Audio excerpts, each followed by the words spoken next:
Assalamualaikum warahmatullahi wabarakatuh. Perkenalkan, nama saya Jalal Rizky.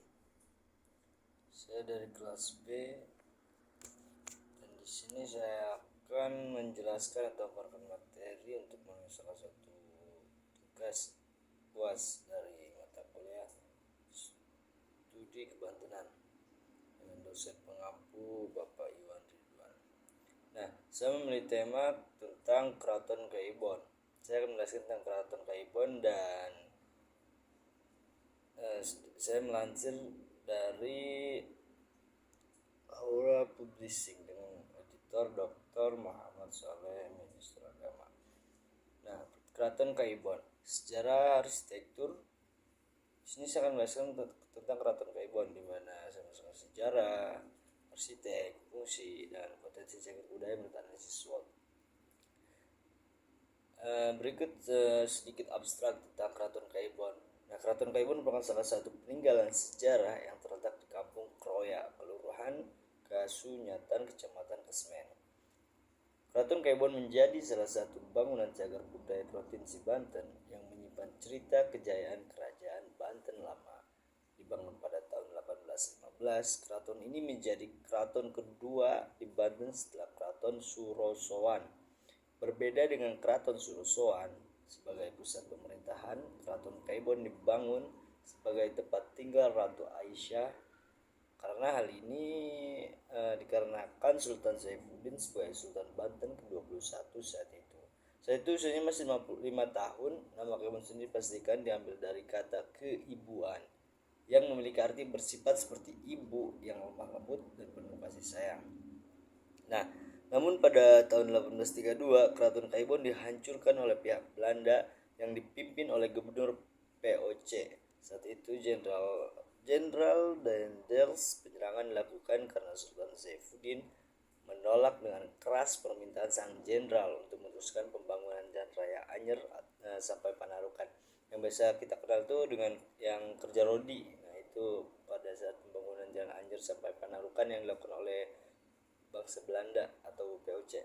Nah, dan kini puing peruntuhan Keraton Kaibon meninggalkan cerita tentang kejayaan Banten lama, walaupun hanya berupa reruntuhan dan pondasi-pondasi bangunan, walaupun hanya tinggal kecil lah. Tidak membuat pengunjung berhenti mengunjungi cagar budaya di Provinsi Banten. Nah, selain kejayaan Banten tempo dulu, keraton juga sering dan pengunjung juga sering baik pasangan muda ataupun pasangan tua yang mengabadikan peninggalan sejarah ini dengan latar belakang keraton yang klasik serta artistik. Oke, baik. Kita lanjut ke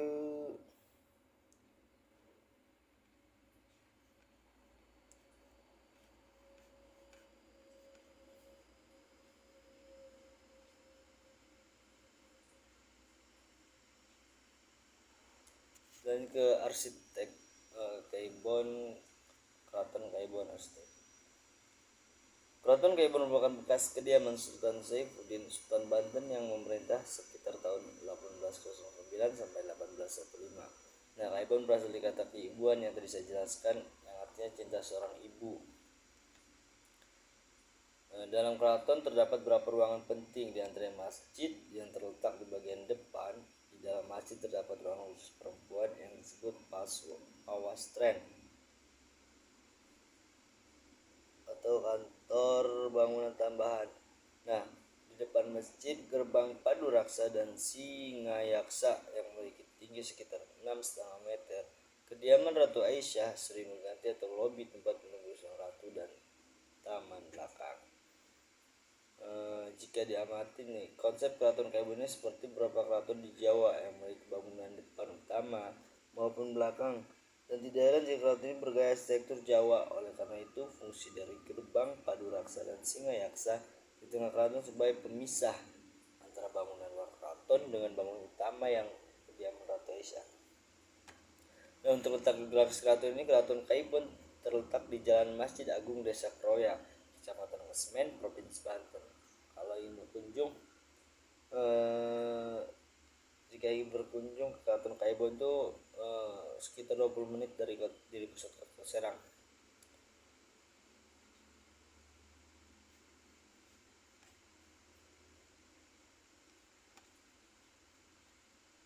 Baik, kita lanjut ke fungsi keraton. Nah, di sini ada dua fungsi. Yang pertama fungsi keraton Kaibon dulu, yang kedua fungsi keraton Kaibon sekarang.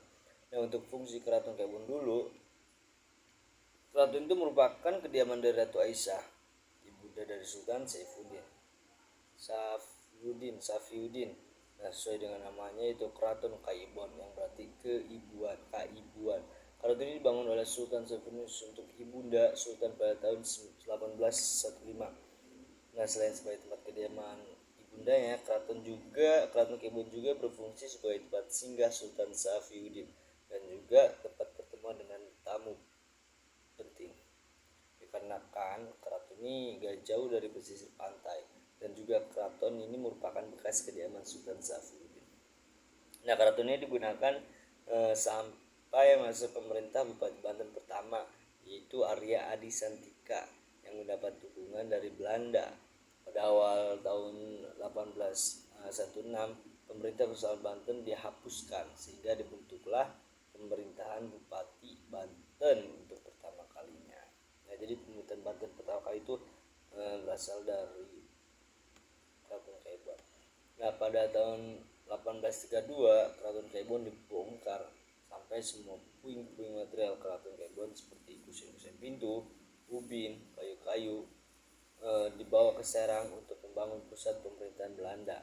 Setelah dibongkarnya Keraton Kaibon, Banten Lama menjadi kota mati hingga pada tahun 1976. Pemerintahan mulai mengadakan penelitian dan pemugaran oleh Lembaga Pusat Penelitian Arkeologi Nasional. Sekarang itu biasa disebut dengan Kementerian Budaya dan Pendidikan, Kemendikbud, sehingga menampakkan struktur bangunan dari Keraton Kaibon. Nah, untuk fungsi Keraton Kaibon sekarang nih, fungsinya itu menjadi salah satu destinasi bersejarah dan juga spot foto sejarah atau wisata sejarah yang bagus di Banten Lama.